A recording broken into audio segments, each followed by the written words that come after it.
Facebook live में आपका स्वागत है। जैसा कि हम लोगों ने तय किया था कि नामवर जी पर बात करेंगे,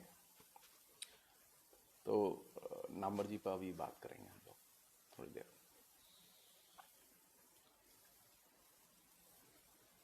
मैं नहीं जानता कि आप में से कितने लोग हैं जिन्होंने नामवर जी को देखा है।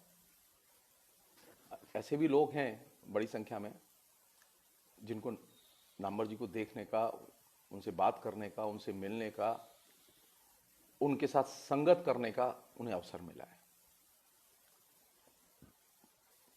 मैं संयोग से उन सौभाग्यशाली विद्यार्थियों में से हूं जो सैकड़ों विद्यार्थी उन्होंने पढ़ाए, उनमें से एक हूं जिनसे मुझे पढ़ने का मौका मिला और बहुत कुछ सीखने का भी मौका मिला। अगर आज नामवर जी होते और मैं लाइव कर रहा होता तो आप तय मान लीजिए नामवर जी सबसे ज्यादा खुश होते। मेरे स्वभाव को वो जानते थे।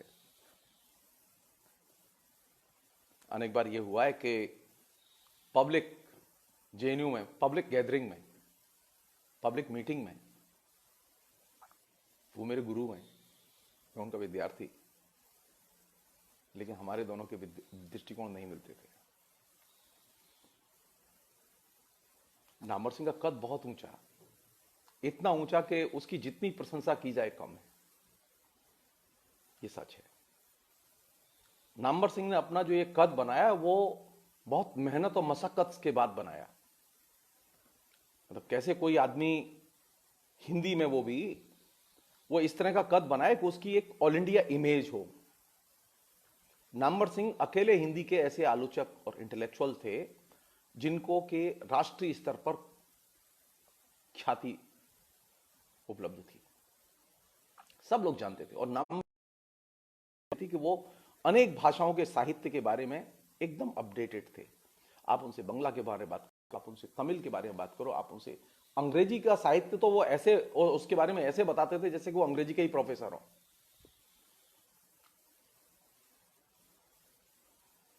तो नामवर जी के बारे में जितनी हरि अनंत, हर कथा अनंता की तरह है उनका मामला, अनपैरेलल है, इसमें कोई दो राय नहीं। ये बात इसलिए भी जरूरी है क्योंकि जो चीज मैंने सीखी उनसे, हमने पहले ये चीज नहीं जानते थे हम लोग। मैं जेएनयू आने के पहले ये इस चीज से बहुत अभ्यस्त नहीं था कि जो मेरा शिक्षक हो उसकी आलोचना कैसे की जाए। हम लोग तो शिक्षक की बात सुन के बड़े हुए थे, अगर आलोचना भी करनी होती तो पीछे से करते थे।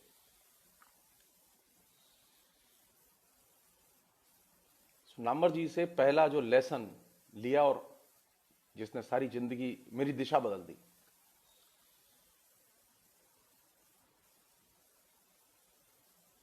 मैंने फेसबुक पे एक बार लिखा भी था। पढ़ाते सब लोग थे, एक से एक अच्छा पढ़ाते हैं। हिंदुस्तान में शिक्षकों की कमी नहीं है, बहुत अच्छे शिक्षक हैं हिंदुस्तान में। नामवर सिंह अनपैरेलल पढ़ाते थे, इसमें भी कोई दो राय नहीं है। लेकिन उससे भी ज्यादा महत्वपूर्ण था नामवर सिंह का विद्यार्थी के अंदर एक क्रिटिकल सेंस पैदा करना। मतलब ये मेरे लिए पहला अनुभव था कि जब मैं क्लास करने गया तो मैं पान खाए, तो नामवर जी ने कहा मेरे लिए पान लेके आया। और धड़ाम से गिरने वाली बात थी कि यार इतना सेमेस्टर, उसके मतलब 3 दिन हुए थे मुझे। मैं तत्काल क्लास में से उठ के गया और मैं डाउन कैंपस में पान लेके आया। वो क्लास तब तक रुकी रही, वो और बात करते रहे।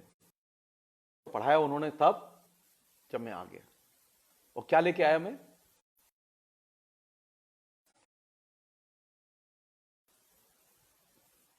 एक पान वाला था ऊपर, उनके घर के पास ही मेरा भी हॉस्टल था।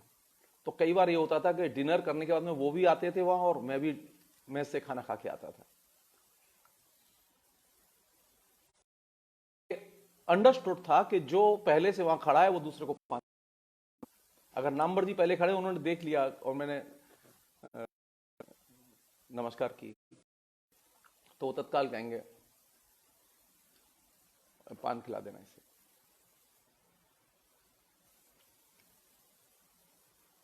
यानी पहली जो चीज थी जो एक पहले यह था कि गुरु शिष्य के बीच में एक दूरी होती थी, एक हायरार्की होती थी, और नामवर सिंह ने सिर्फ एक पान खाने की अपनी आदत की वजह से वो हायरार्की एकदम धराशायी कर दी।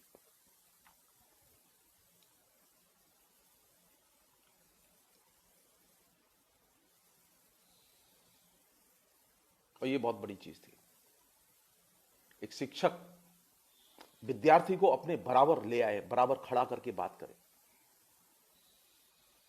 ये बहुत बड़ी चीज थी। और इसके बाद में आप समझ सकते हैं मेरी स्थिति क्या होती होगी। मेरे अंदर उनको लेके आज भी बहुत गहरी श्रद्धा है, पहले भी रही। मैंने कभी उनको लेके, हाँ, ये चीज मैंने जो उनसे सीखी, क्रिटिकल सेंस का मैंने कभी समर्पण नहीं किया। मैं जब जेएनयू में था उनके खिलाफ आंदोलन किए, मैं काउंसलर हुआ करता था, बाद में मैं यूनियन का प्रेसिडेंट भी बना, मैं एसएफआई का कई साल अध्यक्ष रहा। वहां हमने अनेक आंदोलन किए, कई बार उनका घेराव भी किया, एक कभी अपशब्द नहीं बोला। ये बात मैं इसलिए कह रहा हूं कि जब हम किसी से सीखते हैं तो अच्छी चीज सीखते हैं, बुरी चीज नहीं सीखते। और नामवर जी ने इस चीज को हमेशा तरजीह दी, जो हमारी क्रिटिकलनेस है, जो हमारे आलोचनात्मक विवेक है, जिस आलोचनात्मक विवेक के सहारे हम उनके सामने खड़े होकर बोलते थे, इसकी वजह से उन्होंने विक्टिमाइज नहीं किया। विक्टिमाइज वो दूसरी वजह से करते थे, इसकी वजह से। मैं जो चीज पहली चीज शेयर करना चाहता हूं, जो कि बहुत ही सबसे मूल्यवान चीज, जो कि मेरे ही लिए नहीं और भी लोगों के लिए रही होगी। मैंने चूंकि अपने तरीके से, हाँ, ये बात जरूर थी कि नामवर सिंह का जो पूरा पर्सनैलिटी थी ना, वो एकदम सेल्फ मेड की थी। वो उन्होंने अपने आप अपना व्यक्तित्व बनाया था।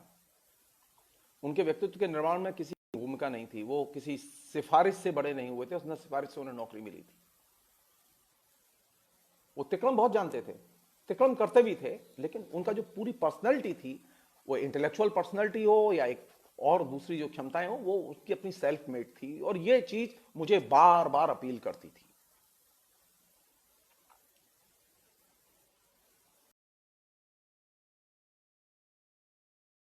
कि अनेक बहुत सारी भूलें की, अपनी जगह है वो। सो नामवर जी के व्यक्तित्व में, और खासतौर पर उनका जो साहित्यिक व्यक्तित्व है वो, और एक व्यक्तित्व है जो कि वो क्लास में पढ़ाते हैं वो, तीसरे किस्म का व्यक्तित्व है जब वो राजनीतिक स्टैंड लेते हैं वो। राजनीति में उनके स्टैंड हमेशा विवादास्पद रहे। प्रशासन के साथ में जवाहरलाल नेहरू विश्वविद्यालय में उन्होंने जब जब स्टैंड लिया तो हमेशा प्रशासन के साथ स्टैंड लिया, हमारे साथ स्टैंड नहीं लिया। तो जाहिर है कि हमने भी आलोचना की उनकी, और वो चुपचाप सुनते थे।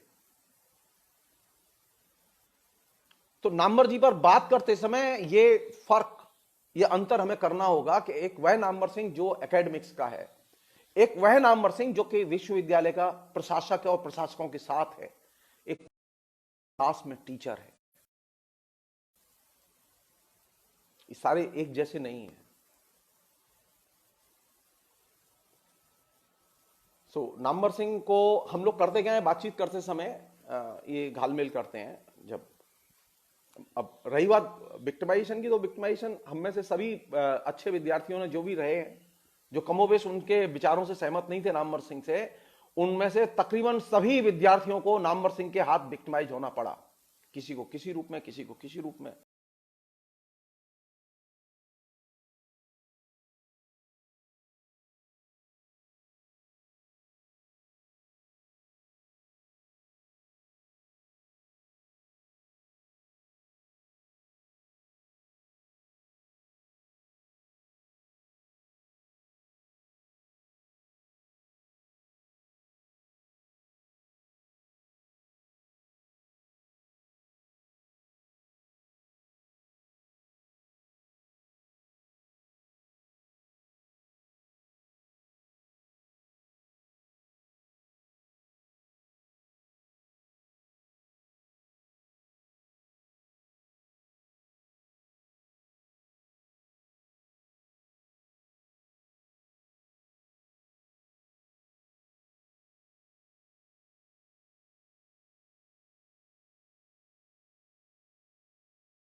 के तौर पर इसलिए बड़ा है क्योंकि वो पहले भाषा शास्त्री हैं, भाषा विज्ञानी हैं। आलोचना उन्होंने बाद में लिखी। तो नामवर सिंह बनना चाहते हैं ना जो लोग, और नामवर सिंह की परंपरा में जो उनकी कुर्सी खाली हो गई, इस पर बैठना चाहते हैं, पहले देखो उनको वो भाषा विज्ञानी है कि नहीं है। जाहिर है नामवर सिंह कुर्सी पर नहीं बैठ सकते तुम, लाख कोशिश कर लो। हमारे यहाँ हैं लोग ऐसे हैं, आलोचक है, जो जी इसी उम्मीद में रहे कि वो नामवर सिंह, और वो इस इल्यूजन में भी जी रहे हैं कि वो नामवर सिंह की जगह फिलअप करना चाहते हैं या फिलअप कर रहे हैं। नामवर सिंह की जगह कोई भर नहीं सकता, क्योंकि नामवर सिंह ने बड़ी जद्दोजहद की, उसके बाद वो जगह बनाई। सो मैं विनम्रता से कहना चाहता हूं कि नामवर सिंह बनने के लिए जो लोग कोशिश कर रहे हैं वो एकदम असफल होंगे। उनमें उनके विद्यार्थी भी हैं, स्वनामधन्य आलोचक। नामवर सिंह की दूसरी सबसे बड़ी चीज थी जो कि मैंने नोटिस की काफी दिन बाद। नामवर सिंह से जब भी कोई मिलने जाए ना, तो उसे बहुत ही उदार भाव जैसा महसूस होता, फीलिंग्स होती थी, सेंसुअल फीलिंग होती थी, किसी बड़े आदमी से मिल रहे हैं आप। ये सेंसुअल फीलिंग जो है, अगर कोई लेखक क्रिएट कर रहा है तो ये एक बहुत बड़ी चीज है। मुझे ईर्ष्या होती है उनसे, मैंने उनसे कई बार कहा भी, मुझे आपसे बहुत ईर्ष्या होती है। हंसते थे। मैंने कहा कि आपसे जब भी मिलने आते हैं तो लोगों को अच्छा लगता है, और ये जो गुड फीलिंग, यानी जो आपसे मिले वो आपसे गुड फीलिंग लेके जाए और ये उम्मीद लेके जाए कि मैं एक बार फिर मिलने आऊंगा।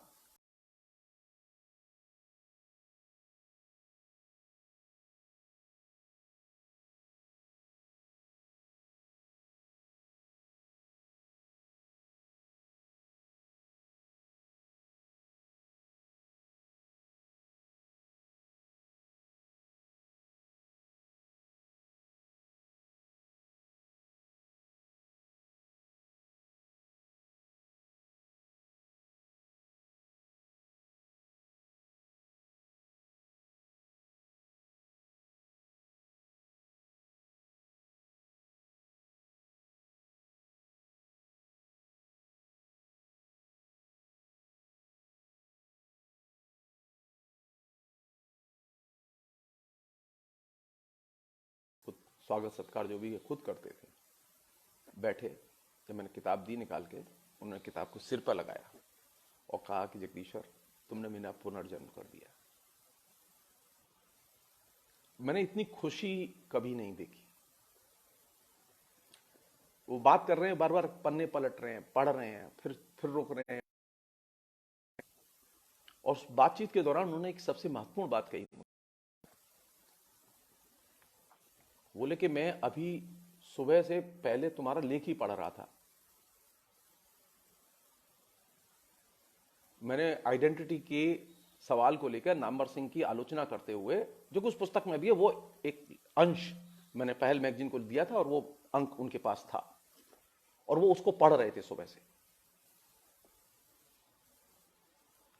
और बहुत खुश थे, जो कि बहुत तीखी आलोचना थी उसमें उनकी। और जिस समय मैं मिलने गया, उसके कुछ ही दिन पहले इंदिरा गांधी ये जो संस्कृति केंद्र है दिल्ली में, राम बहादुर राय एंड कंपनी ने नामवर सिंह का जन्मदिन मनाया था। और नामवर सिंह के जन्मदिन के आयोजन के में बहुत सारे लोग शामिल हुए, और फेसबुक पर मैंने कम से कम 8 दिन कंटिन्यूअसली रोज 2-2, 3-3 आर्टिकल लिखे उनके खिलाफ, और बहुत ही भयानक आर्टिकल लिखे, वो अभी भी हैं फेसबुक पर, कोई भी देख सकता है। आप विश्वास करेंगे, नामवर सिंह ने एक वाक्य नहीं बोला।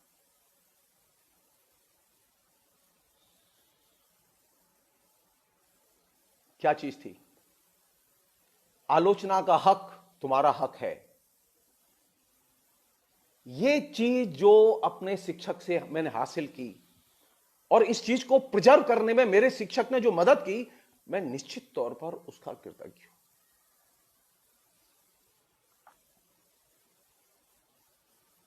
तो मैं अगर उन पर बात करना चाहूंगा तो मैं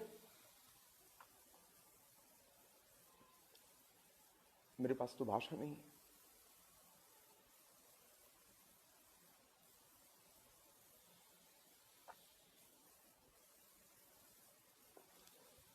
मैंने उनसे एक सवाल पूछा था। मैंने कहा आपके सारे इंटरव्यू पढ़े मैंने सब, तो मैंने कहा आप ये बताइए कि अगर आप मरेंगे तो आपका अंतिम संस्कार कैसे चाहेंगे आपका अंतिम संस्कार हो? तो उन्होंने कहा कि मैं चाहूंगा मेरा अंतिम संस्कार हिंदू रीति विधान से हो।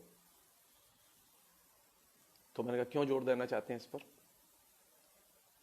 बोले कि मार्क्स का भी तो अंतिम संस्कार क्रिश्चियन रीति विधान से हुआ था।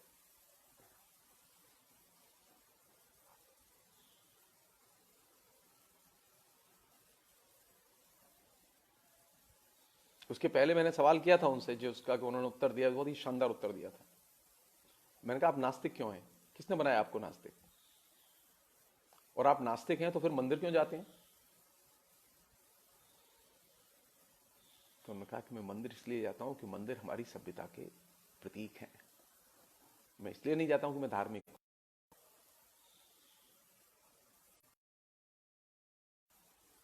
वही बात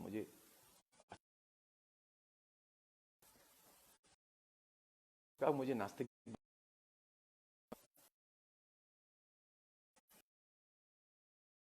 व्यक्ति,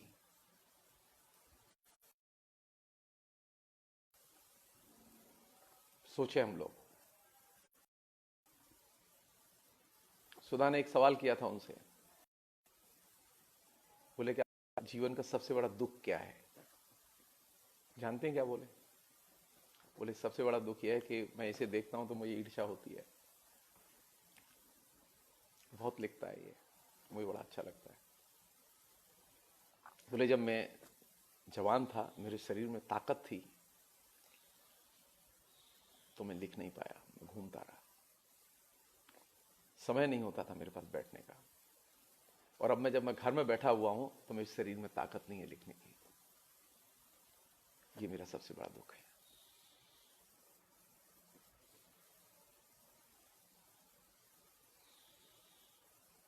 कौन सी चीज है? क्या चीज सीखे नामवर सिंह से? लिखो, लिखो और खूब लिखो।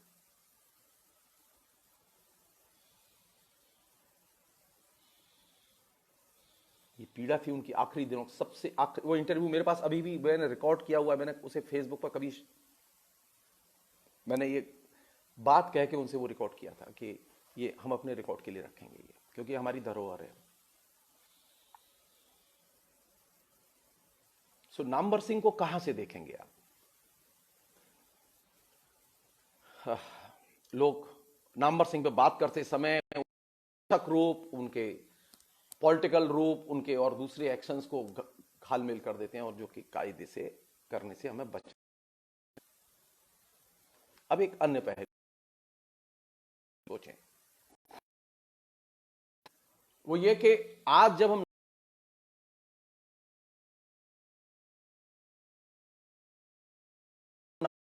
ये बताने बहुत जरूरी है, ये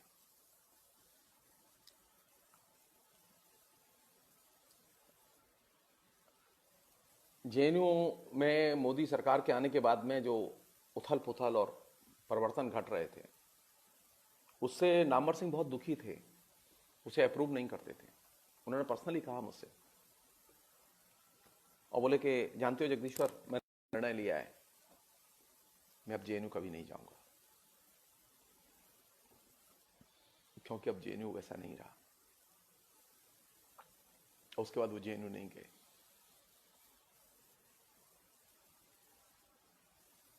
और दूसरी एक चीज जो कि बहुत ही दुर्लभ चीज है, ज्ञानपीठ वालों ने एक प्रोग्राम किया दिल्ली में, और उस प्रोग्राम में नामवर सिंह, विश्वनाथ त्रिपाठी और देवप्रसाद त्रिपाठी थे। देवप्रसाद त्रिपाठी उस प्रोग्राम को कंडक्ट कर रहे थे, और बातचीत थी कि नामवर सिंह से सवाल जवाब हो, नामवर सिंह बताएं, और फिर ऑडियंस से सवाल हो। और मैं उस समय दिल्ली आया हुआ था कलकत्ता से, तो मैं भी उसमें गया था भाग सुनने के लिए।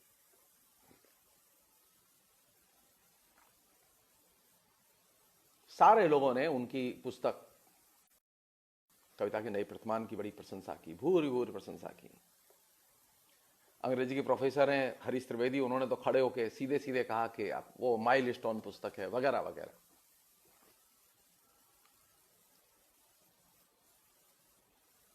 नामवर जी ने एक महत्वपूर्ण घोषणा की। नामवर सिंह ने कहा कि वह पुस्तक मैंने, आलोचना की पुस्तक नहीं है वो पुस्तक मैंने डिमांड पर लिखी थी। क्या? उस समय साहित्य अकादमी के सेक्रेटरी या अध्यक्ष जो अग्रवाल हुआ करते थे, सो भारत भूषण अग्रवाल से नामवर जी ने कहा कि भाई आपने साहित्य अकादमी के पुरस्कार अनेक विधाओं को दिए लेकिन आलोचना को नहीं दिया। तो भारत भूषण ने कहा कि तुम पुस्तक लिख के दो, हमें इनाम दे देंगे। तो बोले 3 सप्ताह में वो पुस्तक मैंने लिखी। घर लौट के आया, 3 सप्ताह में वो पुस्तक लिखी, और वो पांडित्य की पुस्तक है, वह आलोचना की पुस्तक नहीं है। और ये मैं आज सबको बता रहा हूं ये बात। नामवर सिंह के व्यक्तित्व की खूबी यह थी कि वे खुद अपने हाथ से ही अपनी चीज का खंडन करते थे। वे अपना मुखौटा अपने हाथ से ही उतारते थे, बार बार उतारते थे। इस मामले में पॉल दे मान के वो एकदम पक्के अनुयायी थे।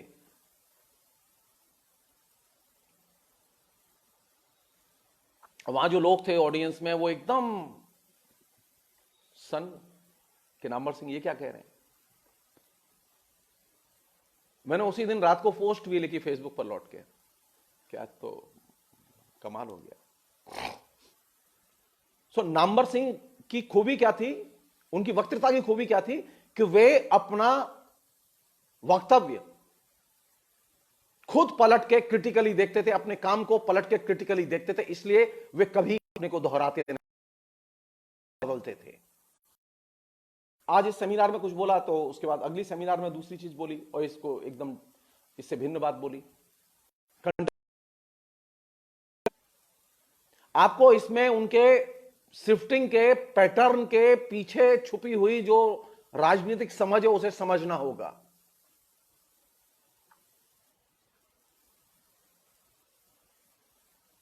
जिसे हम लोग डीकंस्ट्रक्शन कहते हैं ना, नामवर सिंह कुछ मामले में प्रैक्टिस में डीकंस्ट्रक्शन अपना ही करते रहते थे।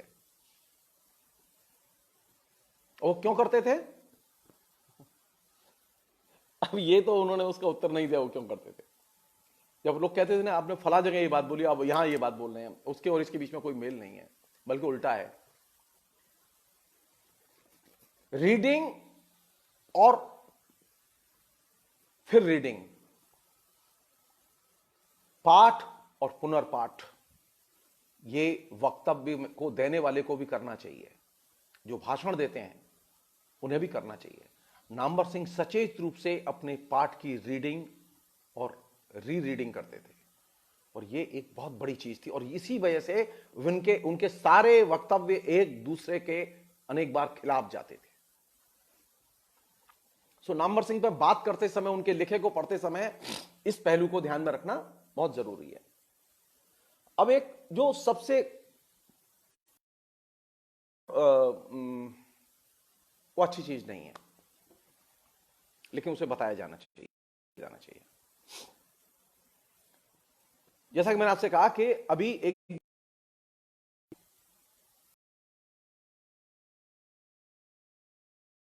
से ज्यादा महत्वपूर्ण है इस परवेश से कैसे निकले।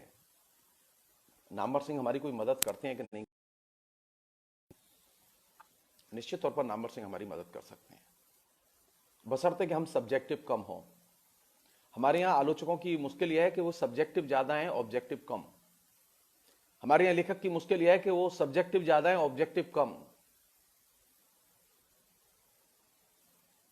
ये जो मौजूदा प्रवेश की जो धुरी क्या है, मौजूदा प्रवेश की धुरी है कि अभी जनता सबसे ज्यादा अधिकारहीन भावबोध में जी रही है। ये अधिकारहीनता का जो भावबोध है, इस अधिकारहीनता के भावबोध से निकलने में एक ही चीज हमारी मदद कर सकती है, वाद विवाद और संवाद। आप जितना वाद विवाद संवाद करेंगे आपको उतनी ही ताकत मिलेगी।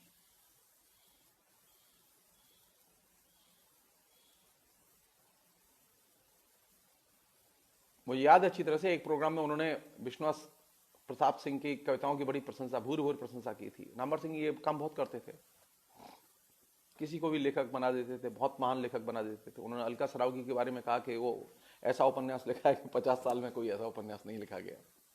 जब प्रशंसा करते थे तो एकदम, तो मैं जब भी मुलाकात होती थी तो मैं हंस के कहता था, आपने वो जो बात कही है ना उसे खाली लिख दीजिए। तो नामवर सिंह लिखते नहीं थे, लिखते उसी बात को थे जो कि सही है, जो फ्यूचर में साहित्य की कसौटी पर खरी उतरेगी।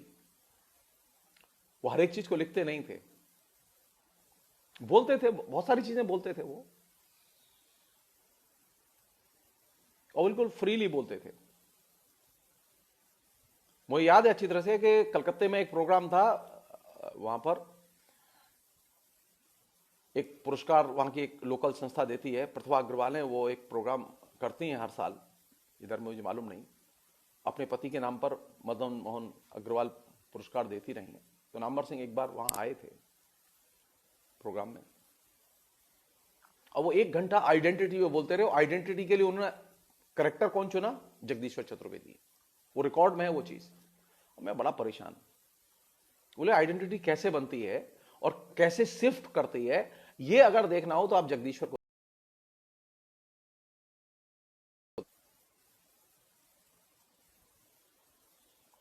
नामवर सिंह आम फैम जीवन के रूपों से तमाम किस्म के लिटरेरी कॉन्सेप्ट इवॉल्व करने में एकदम एक्सपर्ट थे।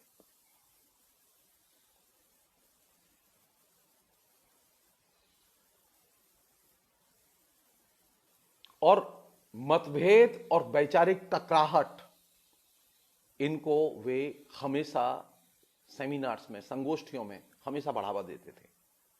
ज्यादा से ज्यादा तेज टकराहट हो, इतनी ऐसी तेज टकराहट हो कि लोगों के एकदम सिर दर्द होने लगे।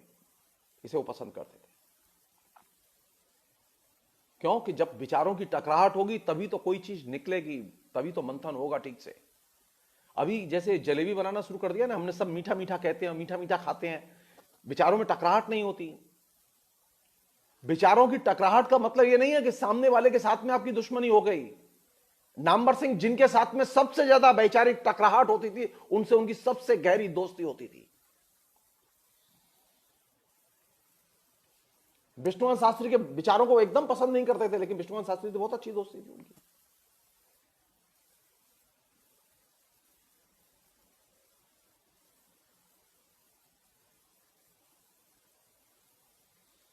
यानी मित्रता, मानवीय संबंध और आलोचना, इन दोनों के बीच में वे दोनों को ही चाहते थे कि मित्रता भी रहे और आलोचना भी रहे। अभी स्थिति हो गई कि आलोचना रहेगी, मित्रता नहीं रहेगी।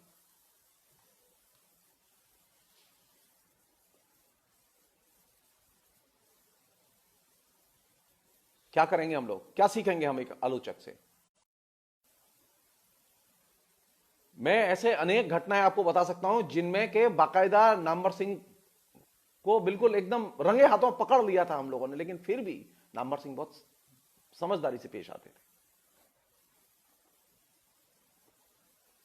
कभी उन्होंने ये मतलब विरक्ति या शत्रु भाव आने नहीं दिया बीच में। नामवर सिंह को चमचे बनाना पसंद था, लेकिन वे उन लोगों की भी इज्जत करते थे जो चमचे नहीं थे। उनके अनेक विद्यार्थी थे जो मेधावी थे, उनकी नामवर सिंह हमेशा इज्जत करते थे। जो पॉलिटिकली उनसे मतभेद रखते थे, भिन्न दृष्टिकोण रखते थे, नामवर सिंह उनका सम्मान करते थे। सो नामवर सिंह के व्यक्तित्व में एक तरफ फ्यूडलिज्म भी ऑपरेट करते थे, वो पर्सन को भी पसंद करते थे और चारण को भी पसंद करते थे, दोनों चीजें थी। और एक चीज जो उन्होंने विकसित की, जो कि मुझे लगता है कि और वो बड़ी की। मैं एक बात शेयर करना चाहता हूं आप लोगों से। मैंने पहले हल्के ढंग से लिखा था, लेकिन बात सही है। हमारे यहां दो तरह के इंटेलेक्चुअल हैं। एक तरफ के वे इंटेलेक्चुअल हैं जिन्हें हम लोग पब्लिक इंटेलेक्चुअल कहते हैं। नाम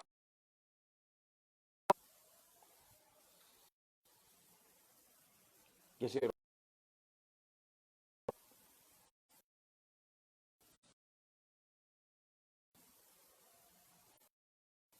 नाम के समान धर्मा बुद्धिजीवी तो हैं, जो कि प्रगतिशील और जनवादियों में एक फेवरेट नामकरण है।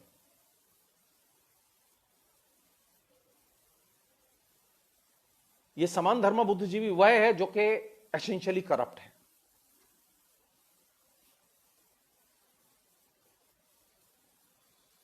जो हमारे प्रगतिशील जनवादी लोग हैं वो इसे अन्यथा न लें। लोकतंत्र के लिए पब्लिक इंटेलेक्चुअल जितना जरूरी है, लोकतंत्र में समान धर्मा बुद्धिजीवी भी होते हैं। करप्ट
हमें तय करना है।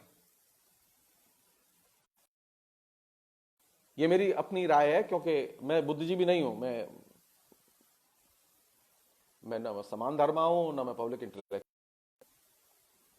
मैं नागरिक के नाते, जो एक सामान्य पाठक के नाते जो मेरी एक समझ है, मेरा मानना यह है कि समान धर्मा बुद्धिजीवियों के जरिए हिंदुस्तान के बुद्धिजीवियों की स्वतंत्रता का मार्ग प्रशस्त नहीं होता।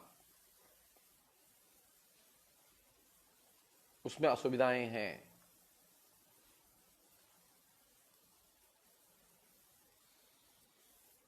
अगर बुद्धिजीवी बनना है और बुद्धिजीवियों को अपने स्वतंत्र विकास की संभावनाओं को तलाशना है, तो उन्हें पब्लिक इंटेलेक्चुअल के मार्ग का अनुसरण करना चाहिए।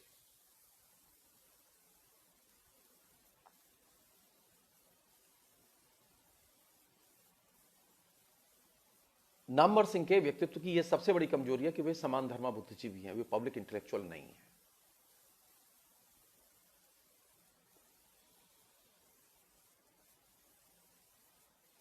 एक और है जो बात शेयर करनी जरूरी है। उनकी एक पुस्तक है छायावाद। उस पुस्तक की, जब मैं ये स्त्री पर पुस्तक लिखने के लिए उनसे मिला, तो मैंने उनसे पूछा कि अगर आपको अब, क्योंकि स्त्री संबंधी बातें हो रही थी, अगर आपसे अब यह कहा जाए कि छायावाद पर पुस्तक लिखो, तो क्या आप वैसे ही पुस्तक लिखेंगे या कुछ अलग पुस्तक लिखेंगे? जो नामवर जी ने बात कही वो बहुत महत्वपूर्ण बात थी। उन्होंने कहा कि नहीं, आज मैं वैसी छायावाद जैसी पुस्तक नहीं लिखूंगा। क्यों? क्योंकि छायावाद की कविताओं में एक बड़ा हिस्सा, तकरीबन आधी कविताएं ऐसी हैं जो सिर्फ स्त्री केंद्रित हैं। मेरी किताब में तो स्त्री है ही नहीं, बहुत थोड़ी सी जगह मिली है उसे। तो आज जब मैं किताब लिखूंगा तो वैसी किताब नहीं लिखूंगा। यानी जब उनसे बात की जाए तो वो पलट के अपनी किताब, अपने लेखन, उसकी आलोचना को सुनते थे और मानते थे। खुद करते थे। मैं एमए कर रहा था और एमए करते समय फाइनल ईयर में ही उन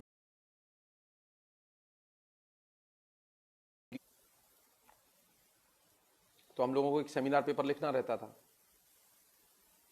और जब पुस्तक आई तो हम उनकी पुस्तक सबसे पहले दिन ही जाके खरीदी हमने और लाए, हम पढ़ी हमने। तो उन्होंने 2 दिन बाद पूछा कि पुस्तक देखी है? तो मैंने कहा हाँ सर देखी, पढ़ी है, मेरे पास है। तो बोले बहुत अच्छा है, तो एक काम करो तुम उसी पर सेमिनार लिख दो। मैंने कहा नहीं सर सेमिनार नहीं लिख सकता। बोले क्यों? तो मैंने कहा जो चीज श्रद्धा में लिखी जाती है उसकी आलोचना नहीं की जा सकती। नंबर जी सन, क्योंकि दूसरी परंपरा की खोज जो पुस्तक लिखी वो श्रद्धा में लिखी गई पुस्तक, वो आलोचना की पुस्तक नहीं है। नामवर सिंह की पुस्तकों पर विचार करते समय यह चीज ध्यान रहनी चाहिए कि कौन सी चीज क्यों लिखी गई, कौन सी चीज रिलेवेंट है और कौन सी चीज इररिलेवेंट।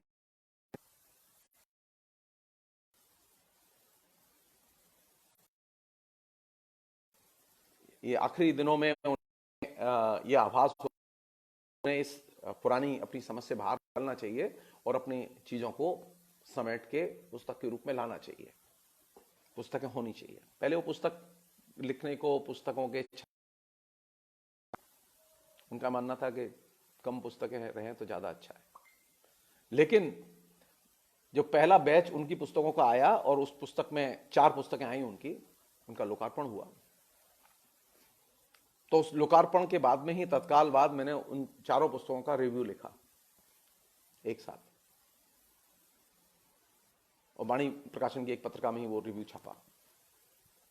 उन्होंने वो रिव्यू पढ़ा, वो पढ़ के जानते हैं क्या बोले? ठीक लिखा है। देखो मैंने बहुत आलोचना लिखी थी, तो मैंने कहा ठीक लिखा है तो आपने उसको मना क्यों नहीं किया आशीष त्रिपाठी को कि वो जो इररिलेवेंट है उसे न छापे? आपने उसे डिसोन क्यों नहीं किया कि नहीं हम ऐसी चीजें नहीं देंगे जो रिलेवेंट नहीं है? दिक्कत खड़ी हो गई कि जो रिलेवेंट नहीं था वह भी डाल दिया गया। तो नामवर सिंह की जो किताब 4-4 की किस्त में जो आई हैं आखिरी दिनों में, उन किताबों को पढ़ते समय ये चीज दिमाग में रहनी चाहिए, उसमें बहुत सारी चीजें ऐसी हैं जो एकदम रिलेवेंट नहीं है। इस बात को नामवर सिंह तो जानते थे। कमजोरी ये थी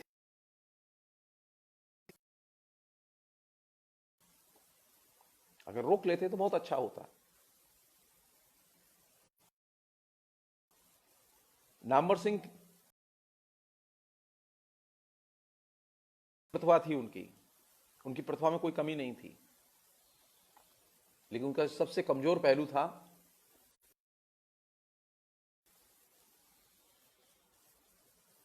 क्योंकि इधर मास मीडिया का, मास कल्चर का प्रभाव बढ़ रहा था, और मास मीडिया और मास कल्चर के प्रभाव से वो बहुत दुखी भी थे, परेशान भी थे, लेकिन उसका इस्तेमाल भी करते थे। उन्होंने टेलीविजन पर बुक रिव्यू का पूरा सिलसिला शुरू किया और बरसों चलाया उसे, अपना एक तरह का वो नया प्रयोग था। अब सोचिए आप, टेलीविजन पर बुक रिव्यू नामवर सिंह कर रहे हैं, तो एक्सपेरिमेंट करने में वो पीछे नहीं थे किसी से। वो इससे पीछे नहीं, वो इस बात को पसंद करते थे, लोग ब्लॉगिंग करें, लोग सोशल मीडिया पर लिखें, वो इसको पसंद करते थे।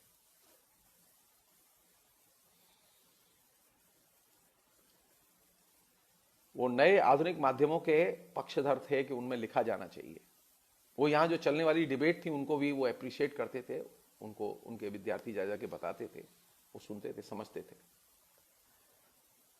तो नए के प्रति उनके अंदर जो है कोई झिझक नहीं थी, अनटचेबल भाव नहीं था। नामवर सिंह ने अपने जीवन में एक ही लेख लिखा मीडिया पर, जो कुछ लिखा साहित्य पर लिखा, और वो बंबई में कोई प्रोग्राम था, उस प्रोग्राम में वो गए और वो पूरा लिखित में लेख वो मध्य प्रदेश की किसी पत्रिका ने बहुत बाद में छापा। तो मैंने उनसे पूछा कि मैंने आपका वो लेख पढ़ा है, तो आप तो नॉर्मली एक्सटेम्पोर बोलते हैं, लिख के तो नहीं बोलते, लेकिन वो जो लेख है, जिसका जो भाषण है मीडिया पे, वो एक्सटेम्पोर वाला नहीं है। तो बोले नहीं नहीं, मैं लिख के ले गया था, मैं उसे लिख के ले गया था। लेकिन उनके संकलन में वो निबंध शामिल नहीं है।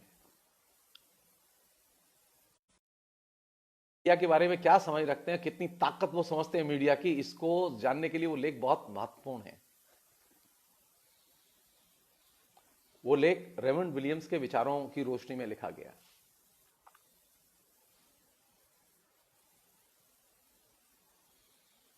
आखिरी चीज जो बहुत मूल्यवान चीज है मेरे लिए, कुछ साल पहले ही घटना है। शिलोंग में रिफ्रेशर कोर्स था, नामवर जी भी गए थे, मैं भी गया था, और आखिरी दिनों में हम दोनों थे वहां मौजूद।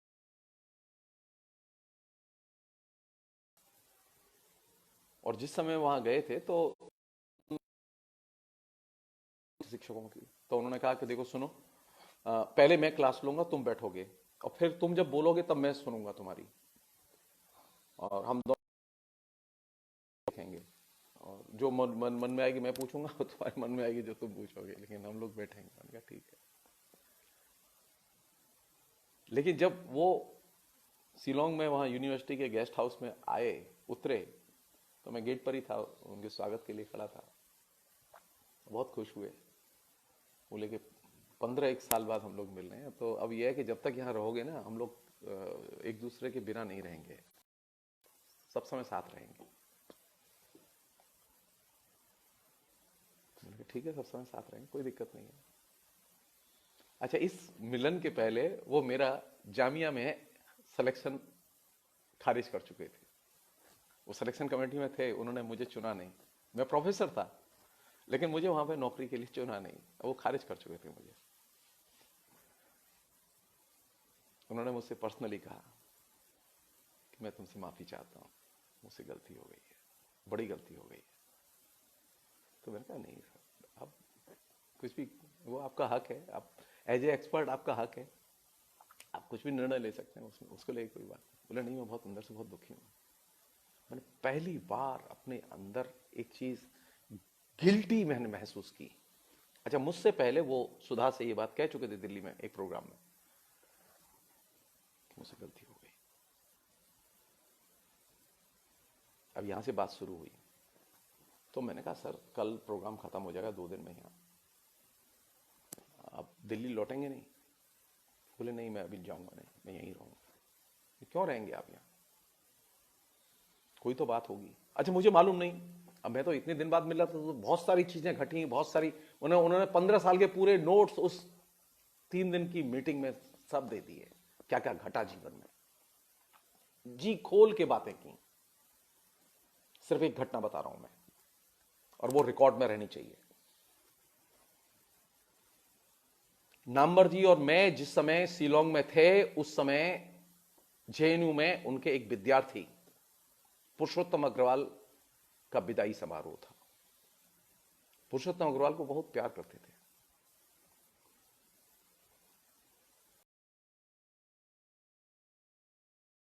तेली पर रख के बड़ा किया था। उसका जो विदाई समारोह था, नामवर जी ने कहा मैं उसमें शामिल नहीं होऊंगा। मैंने कहा क्यों?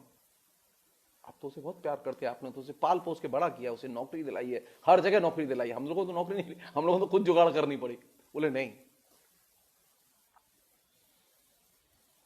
मैं नहीं जाऊंगा।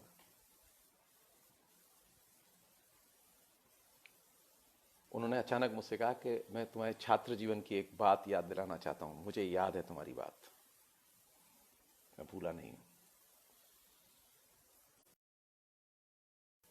मैंने कहा बताइए। बोले वो डिसऑनेस्ट है। मैंने कहा था, मैंने कहा था। और मैंने कहा ये चीज आसानी से जाएगी नहीं जीवन में, ये हमेशा रहेगी।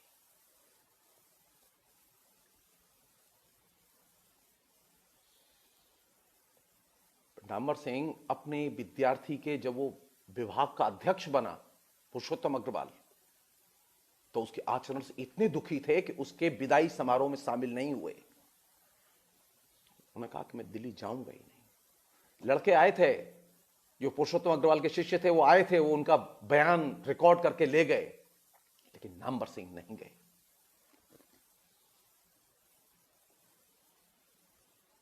बोले कि संयोग देखो, संयोग देखो, जब तुम पढ़ते थे तो तुमने ये बात कही थी और आज मैं तुमसे ही ये बात शेयर कर रहा हूं। संयोग देखो। नामवर सिंह अपनों के प्रति बड़े क्रिटिकल भी थे,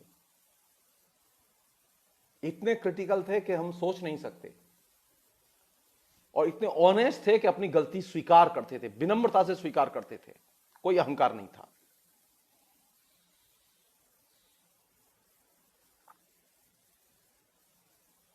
मैं सिर्फ उनको याद करते, मुझे भाषा नहीं आती, उनके बारे में बोलते समय मेरा मन भर जाता है, बहुत दुख होता है। वो आज मेरे बीच में होते तो बहुत मुझे बहुत मदद मिलती थी उनसे। इसलिए नहीं, उन्होंने मेरे कई बार मुझे अपॉइंटमेंट नहीं दिया। वो जानते थे कि इससे नाराज नहीं होता। मैं उनके उस कर्मकांड को जानता था, अपॉइंटमेंट के कर्मकांड को, लेकिन जिस चीज से मदद मिलती थी वो ये कि वो चीज पढ़ते थे, वो मेरे लिखे को पढ़ते थे। मुझे इस बात पर बहुत खुशी होती थी। वो कहते थे कि मुझे जब मेरे विद्यार्थी आके बताते हैं जो मेरे अंडर में पीएचडी, ये जो एप्रिसिएशन का भाव है, ये जो अपने विद्यार्थियों की तरक्की देख के खुश होने का भाव है, ये नामवर सिंह की सबसे बड़ी ताकत थी। अभी स्थिति क्या है कि हम एकदम प्रशंसा करते ही नहीं है, झूठी प्रशंसा बहुत करते हैं। उन्होंने भी बहुत सारी झूठी प्रशंसाएं की, बहुत सारे लोगों को उन्होंने प्रमोट किया, लेकिन बैक टू स्क्वायर वन, वो इस बात को जानते थे कि झूठी प्रशंसा है।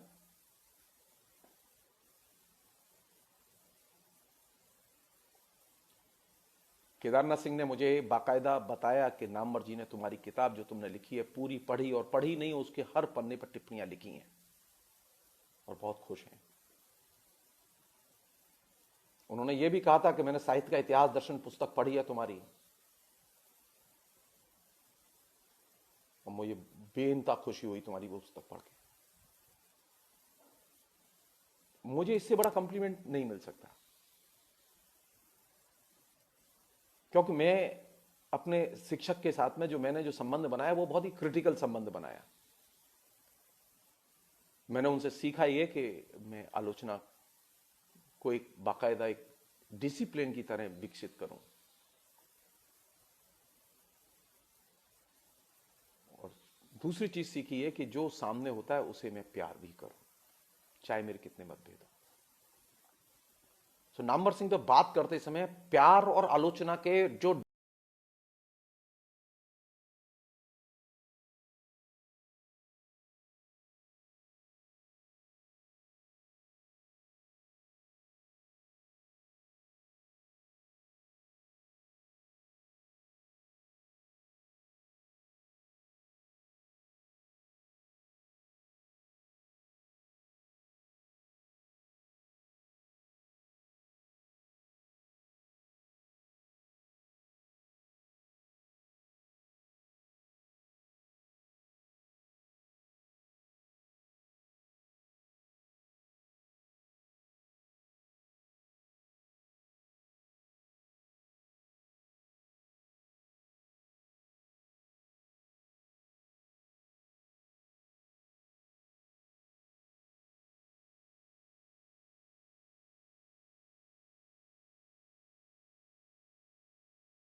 काल का यहां सबके सामने कह रहा है गुरुवर, और किताब लिखता है दूसरी परंपरा की खोज।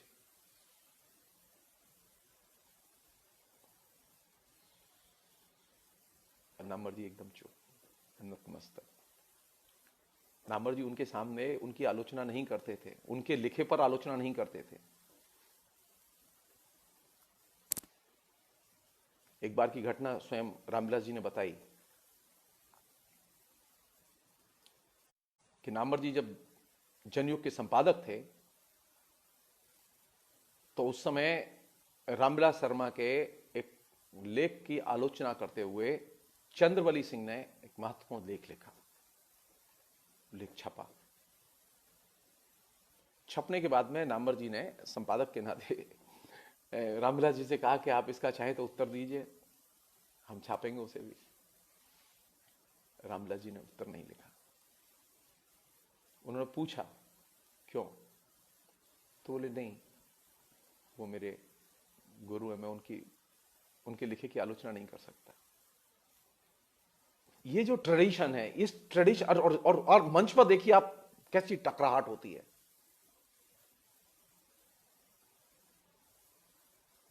नामवर जी एकदम दुर्धर्ष विद्वान की तरह मंच पर, वो चाहे जो हो सामने, तो छोड़ेंगे नहीं। जो चीज मैं आपसे शेयर करना चाहता हूं ये कि नामवर सिंह का अगर एक बीज मंत्र बनाया जाए तो वो ये है कि प्यार और आलोचना का डायलेक्टिकल रिलेशन कैसे होना चाहिए, ये चीज नामवर सिंह से सीखी जानी चाहिए। नामवर सिंह ने हर वर्ग, हर समुदाय, हर यूनिवर्सिटी में अपने अनुयायी पैदा किए, फैन पैदा किए, प्यार से, सिफारिश से नहीं, प्यार से उनके लोग फैन थे। ये सच है।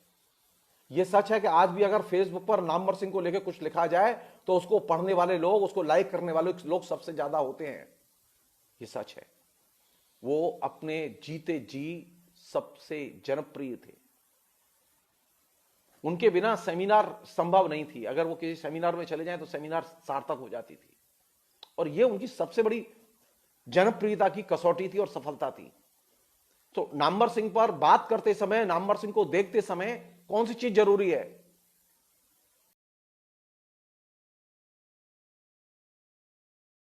वो दिमाग में रखने की जरूरत है। प्यार के बिना आलोचना नहीं लिखी जा सकती और आलोचना जो है के बिना प्यार नहीं हो सकता। और ये चीज नामवर सिंह ने दिखाई, बार बार दिखाई। अनेक उदाहरण है, मैं जाना नहीं चाहता उसमें। मैं सिर्फ जो चीज कहना चाहता हूं ये कि नामवर सिंह की आलोचना सेक्युलर आलोचना है, वह रिएक्शनरी आलोचना नहीं है। वो राजनाथ सिंह उन्हें माला पहनाए या विश्वनाथ प्रताप सिंह माला पहनाए, वो इनके पक्ष में कुछ भी बोले या विपक्ष में कुछ भी बोले, इससे नामवर सिंह का कुछ आने जाने वाला नहीं। क्योंकि नामवर सिंह ने जो लिखा है, नामवर सिंह ने सांप्रदायिकता के खिलाफ में सबसे महत्वपूर्ण और गंभीर बातें लिखी हैं। नामवर सिंह ने कांग्रेस की और नेहरू की आलोचना करते हुए सबसे महत्वपूर्ण और गंभीर बातें लिखी हैं। एक लेखक की जो पूंजी होती है वो उसकी कृतियां होती हैं, रचना होती है, वह उसकी संतान होती है। नामवर सिंह की संतान उनका लिखा हुआ है, उनका बोला हुआ नहीं। तो नामवर सिंह कहां मिलेंगे? अपने लिखे में। वो हमारी स्मृतियों में कहां मिलेंगे? अपने लिखे में। लेखक की आलोचना की पड़ताल, उसकी गहरी छानबीन, उसकी क्रिटिकल मूल्यांकन उसके लिखे के आधार पर होना चाहिए। और यह चीज नामवर सिंह को बड़ा लेखक बनाती है। और यही चीज हमारी हिंदी की मूल्यवान चीज है। हमने क्या किया कि हमने हिंदी की सबसे जो खराब चीजें थी, जो कि अनेक प्रवृत्तियां नामवर सिंह में भी थी, वो उनको तो पकड़ लिया और उनकी जो सबसे अच्छी चीज थी उसे छोड़ दिया।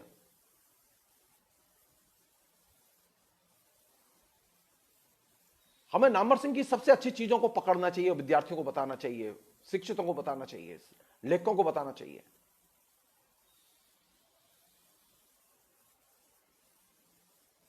सबसे कमजोर चीज को नहीं बताना चाहिए। वह हमारे लिए अप्रिशिएट करने की चीज नहीं हो सकती। इसलिए उसमें ग्रहण और त्याग का जो सिद्धांत है वो लागू किया जाना चाहिए। नामवर सिंह के साथ भी, नामवर सिंह में सब कुछ एक्सेप्टेबल नहीं है। नामवर सिंह में बहुत कुछ छोड़ने लायक भी है, और जो छोड़ने लायक है उसे छोड़ देना चाहिए।